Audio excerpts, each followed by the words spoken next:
Nearly all of the illegal boat migrants who arrive on British shores after crossing the English Channel have no passports, according to a Freedom of Information request from the Migration Watch UK think tank.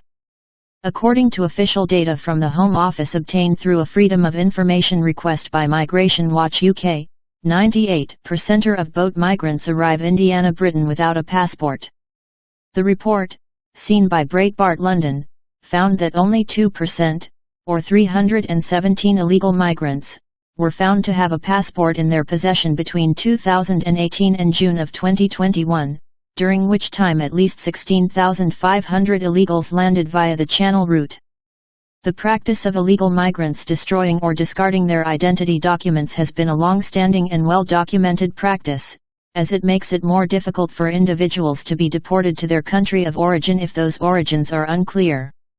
While asylum seekers who destroyed their documents could face prosecution under a 2004 law passed by the then Tony Blair government, yet, Migration Watch noted that the number of actual prosecutions of such offences has become essentially non-existent.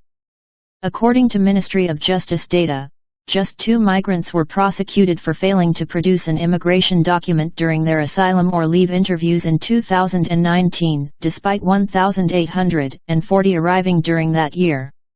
Dan O'Mahony, the government's threat commander for the English Channel, commented on the problems of documents being destroyed in 2020, generally speaking, encouraged by the facilitators, those crossing will get rid of any sort of documentation or pocket litter, as we call it in law enforcement phones, SIM cards, anything before they are intercepted by border force.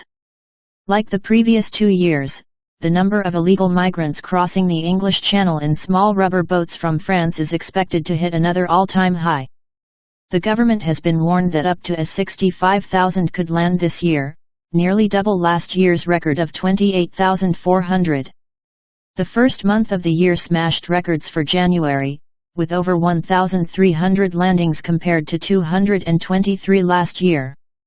While the government is planning to deploy the Royal Navy into the Channel to coordinate the response to the growing crises, the Navy has already shut down the idea of actually turning the boats back to France.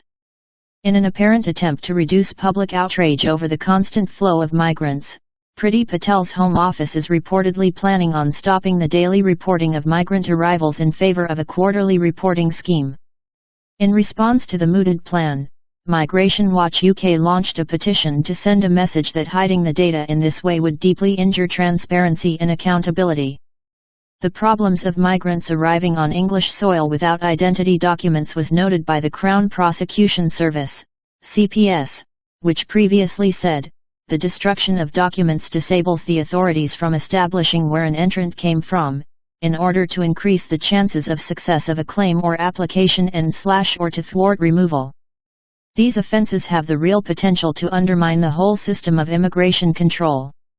The CPS has not been particularly keen on acting as a deterrent for illegal migration, however, declaring in June of last year that they would no longer pursue legal action against the majority of illegal migrants even under existing legislation. In comments provided to Breitbart London, Migration Watch UK Chairman Alp Mehmet said, verifying that those arriving in small boats are who they say they are is all but impossible given they have nearly all destroyed their documents. And yet, in most cases, we take them at their word and let them in even when there are serious doubts about their age and identity. This is a dangerous loophole that puts the public at massive risk. Most galling is that the government have known about it for years.